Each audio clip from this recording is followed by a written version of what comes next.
Well, good morning, everyone. My name is Robert Garcia. I am the ranking member for the Oversight Democrats. We're here today, of course, for 2 days of depositions of both Secretary Clinton and former President Bill Clinton. So I'm going to have some general comments. We will actually be back out here to answer any questions once we've actually started the depositions, but we wanted to make some brief comments right now, and then we'll go ahead and go in and start. Let me just begin by saying that Oversight Democrats, from day one, we have said that we want to talk to anyone, any person with information about Jeffrey Epstein, about his crimes, about how he was able to get so much wealth.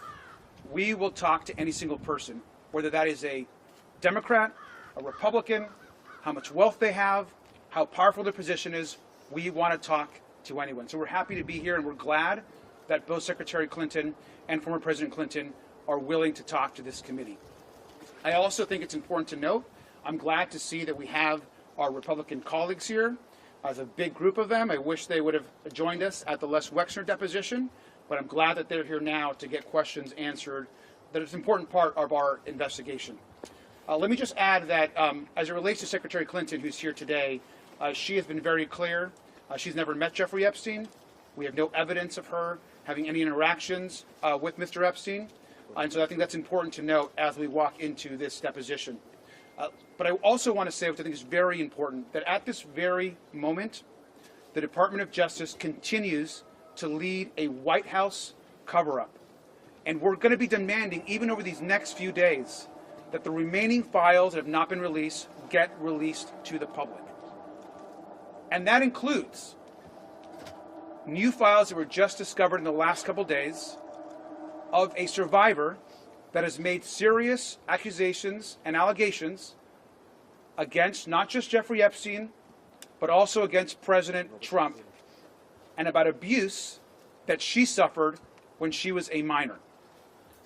We have seen the DOJ files and the archive manifest that clearly shows that the interviews and information around this survivor have been removed and are missing from the DOJ files.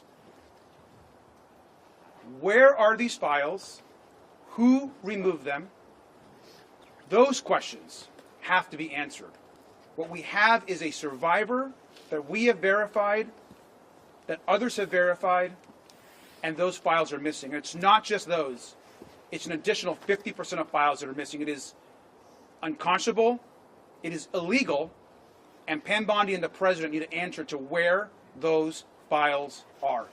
And that's going to continue to drive our work, not just today, but every single day until we get justice for the survivors. I'm going to have some of our members here make a few comments as well. Thank you. It is abundantly clear that this is the most egregious cover-up in American history. The recent reporting by the New York Times, NPR, and other media outlets that have verified this, demonstrating that the Department of Justice, in addition to violating the law over and over again, as they refuse to release the full and unredacted files, have withheld 50 pages of allegations against President Trump. This cover-up needs to end immediately. I am glad that we are here today as part of this ongoing investigation, because we will accept any information that anybody can give us about Jeffrey Epstein's vast child sex trafficking operation. I just want to say that young people in this country are watching right now. If the most powerful people in the United States of America, the elite and rich and powerful men and women, are able to get away with these heinous crimes, then we are sending a horrible message to young people in this country that powerful people will always protect themselves and the rule of law does not apply to everyone. So I look forward to the next 2 days, and we know that there is so much more to uncover here, and we expect to get answers from the Department of Justice immediately. Thank you. I'm Congressman Suhas Subramaniam. We're here today in New York to talk to Hillary Clinton, and tomorrow to talk to former President Bill Clinton. I want to make clear that there were no Republicans in Ohio to talk to Les Wexner, who bankrolled the Epstein's fortune for the most part, and allowed a lot of his crimes to happen. Hillary Clinton, who maintains that she doesn't recall meeting Jeffrey Epstein, is here today, and we have a lot of Republicans here today. That underscores to me the partisan nature of what some of the Republicans on our committee and in Congress are doing and the way they're approaching this investigation. And meanwhile, they're not holding the Department of Justice accountable for breaking the law over and over again. There's 2.5 million files that have not been released, and now we're hearing and seeing evidence of some of those files, including accusations against President Trump. We know that there are other information in those files that clearly is not about protecting victims. It's about protecting people who committed crimes. And so we, as Democrats on the Oversight Committee, are going to continue to approach this investigation in a nonpartisan way, because all we want is the truth, and we want justice for the survivors, and we want to make sure this never happens again, no matter how rich and powerful the perpetrators are. Thank you. Speaking of rich and powerful, how come Thank the you. Clintons weren't enforced? I'm James Walkinshaw from Virginia. We are here today to continue our investigation into Jeffrey Epstein's crimes. And it's important to note, and as others have said, there is no indication, zero, zip, zilch, nada, that Secretary Clinton had any knowledge of Epstein's crimes. She submitted a sworn statement that she never met Jeffrey Epstein, and my fear is we're here today as part of a political exercise, part of a long-running fever dream where Republicans want to lock up Secretary Clinton. We had the State of the Union this week, and President Trump spoke for 2 hours and refused to even acknowledge the courageous survivors of Epstein's crimes who were in the chamber. He wouldn't even address the issue. His Attorney General refuses to even meet with the survivors. So we want to conduct a serious bipartisan investigation. I'm glad that President Clinton will sit down with us tomorrow and answer questions about his relationship with Jeffrey Epstein. But I wanted to come today to ensure that this is a serious exercise, a serious investigation, and not a political or partisan one. Thank you. Why weren't the Clintons made to go to Washington to testify? I'll answer that. I'll answer that question. So let me go ahead and we're going to answer one or two questions. Let me just also say, I think today also sets a precedent. So I want to be very clear that we have said from day one that we want to talk to former President Bill Clinton, and the other person we want to talk to is current President Donald Trump.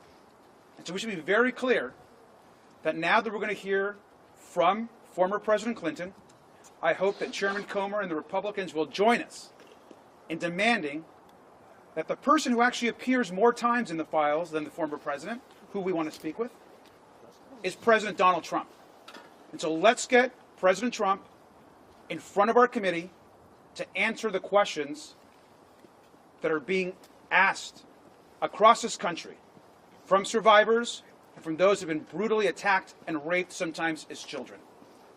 Let's release the files and answer one or two questions. Thank you.